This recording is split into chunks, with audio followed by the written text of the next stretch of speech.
कुछ समय पहले की बात है। रामपुर नामक गांव में हीरा नाम का एक अहीर रहता था। वह बहुत सीधा साधा, शांत और सहज इंसान था, जिसके कारण लोग उसकी बढ़ाई करते थे। हीरा के पास 4 से लेकर 5 पशु थे, जिसमें गाय और एक भैंस थी। उसे अपने सभी जानवरों से बहुत लगाव था। प्रतिदिन सुबह शाम उसके घर पर दूध लेने वालों की भीड़ लगी रहती थी, क्योंकि वह दूध में पानी नहीं मिलाता था। इसी तरह धीरे धीरे उसके ग्राहक बढ़ते रहे। अब ग्राहक उसके घर पर समय से पहले पहुंच जाते और एक लंबी लाइन में लगकर अपनी बारी का इंतजार करते, क्योंकि कभी-कभी दूध की अधिक मांग होने के कारण कुछ ग्राहक बिना दूध लिए ही खाली बर्तन लेकर घर लौट जाते थे। एक बार दीपावली से एक दिन पहले दूध की इतनी ज्यादा मांग बढ़ गई कि चंद मिनटों में ही उसका सारा दूध बिक गया। दूध की मांग अधिक देख हीरा ने सोचा, क्यों ना एक और भैंस ली जाए, जिससे उसके व्यापार में और अधिक बढ़ोतरी होगी। अगले दिन ही हीरा ने पालमपुर गांव जाकर एक और भैंस खरीद ली। हीरा भैंस खरीदकर अपने घर आ रहा था।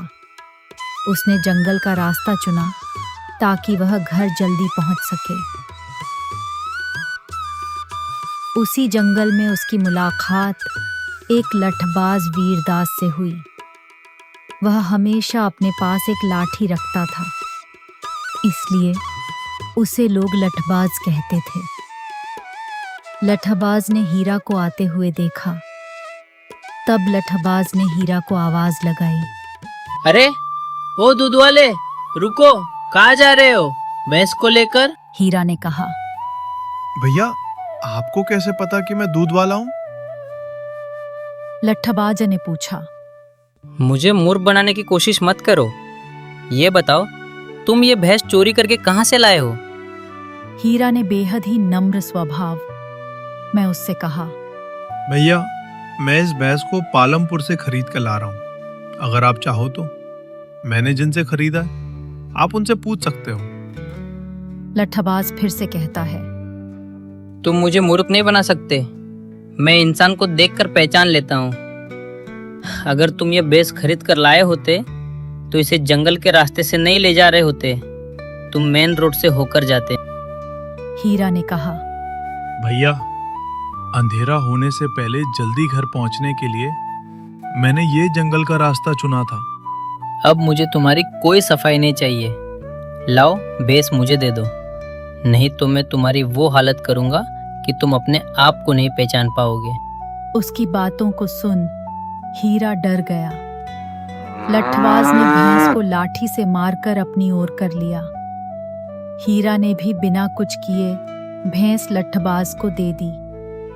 लठबाज फिर से हीरा से कहता है, हाँ, तुम तो बहुत ही बड़े डरपोक निकले। मेरे एक बार बोलने पर ही तुमने तो अपनी भैंस मुझे दे दी। भैया, आपकी इस लाठी से मार खाने से अच्छा है कि आपको भैंस दे दूं। चलो अब यहाँ से चले जाओ, नहीं तो फिर इसी लाठी से तुम्हारे ऊपर लाठियों की बरसात हो जाएगी। हरिया ने थोड़ा सोचकर लठबाज से कहा, भैया, मैंने आपको अपनी भैंस दे दी है, लेकिन मेरी पत्नी ने कहा था कि घर खाली हाथ मत आना। अगर आपकी ये लाठी मुझे मिल जाए तो मुझ पर एक बहुत बड़ा एहसान होगा। लठबाज ने बिना कुछ सोचे समझे अपनी लाठी हीरा को दे दी।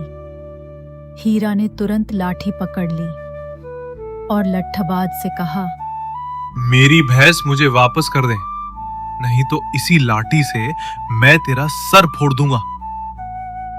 लठबाज हीरा की कड़क आवाज सुनकर तुरंत ही समझ गया कि जिस लाठी के बल पर उसने हीरा की भैंस ली थी, वह अब उसके पास नहीं है। लठबाज ने चुपचाप भैंस हीरा को लौटा दी और होशियार बनने की कोशिश में उसने हीरा से कहा, मैंने तुम्हारी भैंस तुम्हें लौटा दी, अब तुम भी मुझे मेरी लाठी वापस कर दो। हीरा समझ गया था कि अगर इस बार लाठी इसके हाथ में होगी तो भैंस मेरे हाथ से निकल जाएगी। उसने फिर से कड़क आवाज में उसे जवाब दिया, कौन सी लाठी? कैसी लाठी? भाग जाओ यहाँ से, नहीं तो मैं इसी लाठी से मार मार कर तुम्हारा बुरा हाल कर दूंगा। जा भाग यहाँ से। इस तरह लट्ठबाज डरकर वहां से भाग गया और हीरा अपनी भैंस के साथ सुरक्षित घर पहुंच गया और अपने दूध का कारोबार चलाने लगा।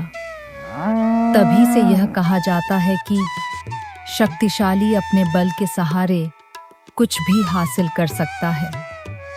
जिसकी लाठी उसकी भैंस। इस कहानी का अर्थ है कि शक्तिशाली व्यक्ति अक्सर अपनी शक्ति के बल पर दूसरों पर अधिकार जमा लेता है। लोग कहते हैं जिसकी लाठी उसकी भैंस। पर आज एक बात समझ में आई, लाठी सिर्फ कुछ समय के लिए डर पैदा करती है, जीत नहीं। असली जीत उसकी होती है जो मुश्किल वक्त में भी अपना दिमाग ठंडा रखता है। ताकत से अगर छीना जा सकता है तो समझ से वापस भी लाया जा सकता है। जो इंसान सोच समझकर चलना जानता है उसे कोई भी ताकत ज्यादा देर तक हरा नहीं सकती। और याद रखना, हर हारी हुई बाजी भी जीती जा सकती है। बस हिम्मत और समझ सही जगह होनी चाहिए।